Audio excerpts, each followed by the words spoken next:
an itibariyle bakıldığında 13 bin küsur çocuğumuz şehit edilmiş ama aslında 765 bin çocuk eğitimden mahrum edilmiş durumda. 25 bin öğretmenimiz yine bundan mahrum edilmiş. Binalarımızın yaklaşık olarak %90'ında eğitim yapılamaz durumdayken %80'i tamamen yıkılmış durumda. Sadece %10'luk kalan binada eğitim devam ederken bütün bu zulmün altında, bu şehadetin altında, bu kan revan içerisinde Gazze'li çocukların bir köşe başında, bir çadırda, bir kampta veya bulduğu bir ağacın altında eğitime devam ettiğini görüyoruz. Tamamen kendilerini dünyadan soğutmuş değiller. Dünya ile ahireti bir arada yürütülen, şehadeti arzulayan ve asıl ahirete çalışırken dünyalığı ihmal etmeden şükreden bir topluluk. Bir öğrenci büyüğüyle küçüğüyle örnek, izzetli halk, izzetli Gazze halkı. Ben bu noktada hakikaten onlar gibi olabilmek adına mücadelemizi vermemiz çok çok kıymetli. Önce Batı onların yanındayken şu anda akın akın buraya geliyor ve akın akın fevş İslam'a giriyorlar. Bizim bu noktada kendimizi sorgulamamız ve nasıl bir Müslüman olmamız gerektiği noktasında kendimize çeki düzen vermenin zamanı gelmiştir diyorum. Zaten şu andaki sözde barış antlaşması yıkıldıklarının tamamen yenildiklerinin bir işaretidir. Bu konuda Müslüman ülkeler olarak kesinlikle oyuna gelmememiz lazım.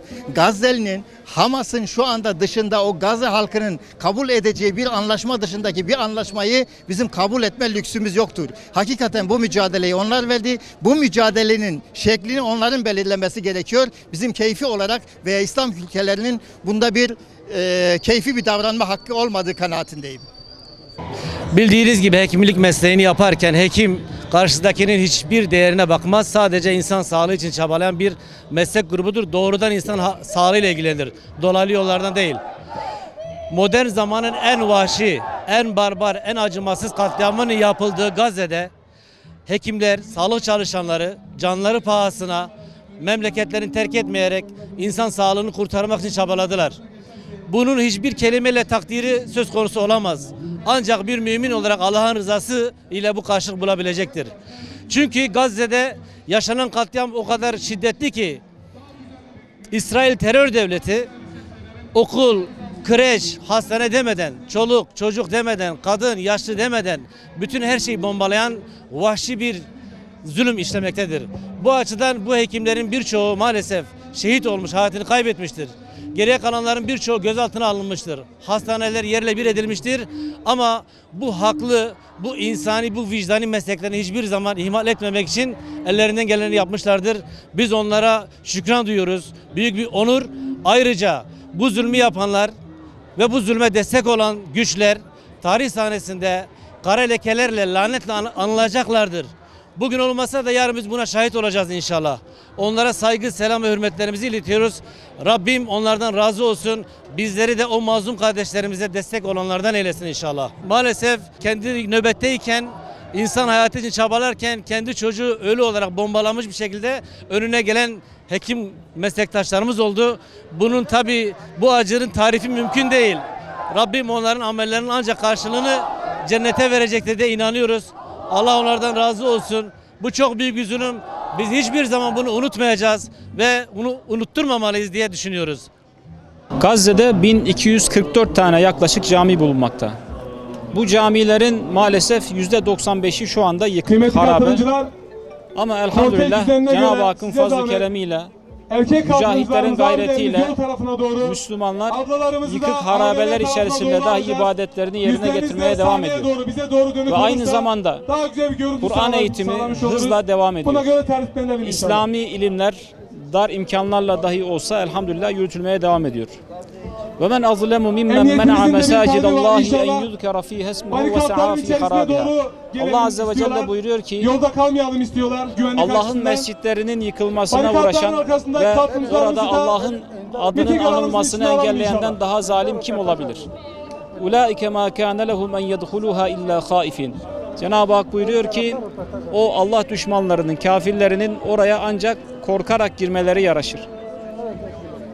Burada iki noktaya dikkat çekelim. Birincisi ayet-i kerimede bir emir var. Manen emir vardır diyor ulema. Yani ey Müslümanlar sizler Allah'ın mescitlerine, mabetlerine, özellikle Kudüs özelinde Allah düşmanlarının girmesini engellemelisiniz. Kıymetli Ve Hazırım, onlar ancak gizli saklı ablalarımızı korkarak oraya abilerin girmelidirler. tarafına doğru, Allah Zülcelal abilerimizi de yol Hazretleri tarafına Gazze'li doğru, mücahitlere nusretiyle imdad benim sağ eylesin. sizin solunuza doğru İnşallah o abilerimizi camiler alacağız, tekrar ablalarımızı imar Allah'ın edilecek. sağ tarafına doğru O günleri alacağız. de göreceğiz bismillahirrahmanirrahim. Emniyetimizin de hasreten 7 Ekim saldırılarından bu yana nereden baksan 2 yıla yakın bir zaman geçti. Bu 2 yıla yakın zaman içerisinde İsrail Gazze'de 270'ten fazla gazeteciyi katletti. Buradaki amaç yalnızca bir insan öldürmek değil. Aslında buradaki amaç soykırımı gizlemek. İsrail Gazze'de 65 binden fazla insanı katletti. Bunların çoğu sivil, kadın, çoluk, çocuk, yeri geldi sağlık çalışanı ayrımı yapmadı. Bunları gerçekleştirirken zaten hiçbir kimlik ayrımı yapmadığı için yaptığı zulümlerin ortaya çıkmaması için işte uluslararası divanda yargılanmamak için gazetecileri de öldürmeye devam ediyor. Zaten gözlemlediğimiz saldırıları incelediğimizde çoğu zaman gazetecilerin olduğu bölümler özellikle vuruluyor. Yani burada yapılan kasti suikastlerle gazeteciler öldürülüyor, susturulmaya çalışıyor, basın özgürlüğü hedef alınıyor. Burada yalnızca basın özgürlüğü değil, toplumun vicdanı da, dünyanın vicdanı da hedef alınıyor. Yapılan bu saldırıları kınıyoruz. Allah İsrail'i kahretsin diyoruz. Dünya zaten burada ikiyüzlü bir tavır takınıyor. Normalde gazetecilerin katledildiği olay herhangi bir yerde olsaydı zaten bu yeterince gündem olurdu. Başka bir ülkede olsaydı ya da Avrupa ülkesinde olsaydı yeterince gündem olurdu. Ya da ne bileyim bir Müslüman ülkede olsaydı yeterince tepki gösterirdi. Ama bunu yapan İsrail olunca herkes ikiyüzlü davranmaya başlıyor. Yani bu ikiyüzlü tavrı da kınıyoruz. Neden böyle bir ayrım var onu da anlamış değiliz. Saldırıları kınıyoruz. Allah Gazze'lilerin yardımcısı olsun ama Allah Müslüman olup da bu zulme sessiz kalanların da yani Allah'a havale ediyoruz. Şimdi biz burada görev alırken gayet olumlu şartlarda ne kadar deprem döneminde de çalışmış bir gazeteciyim. Yani burada biz ne kadar zorluktan bahsetsek de açık ve aleni bir şekilde bir saldırı altında değildik. Bundan dolayı hani o zorluğu tarif edemeyiz ama yani oradaki gazeteci meslektaşlarımıza başarılar diliyoruz. Allah yardımcıları olsun. Yaptıkları işler çok kıymetli. Yani normal bir gazeteciliğin dışında zulmü aktaran insanlar olarak yani onlar aynı zamanda birer mücahit olarak atfediyorum ben yani Müslüman olanları. Yani Allah hepsinin yardımcısı olsun.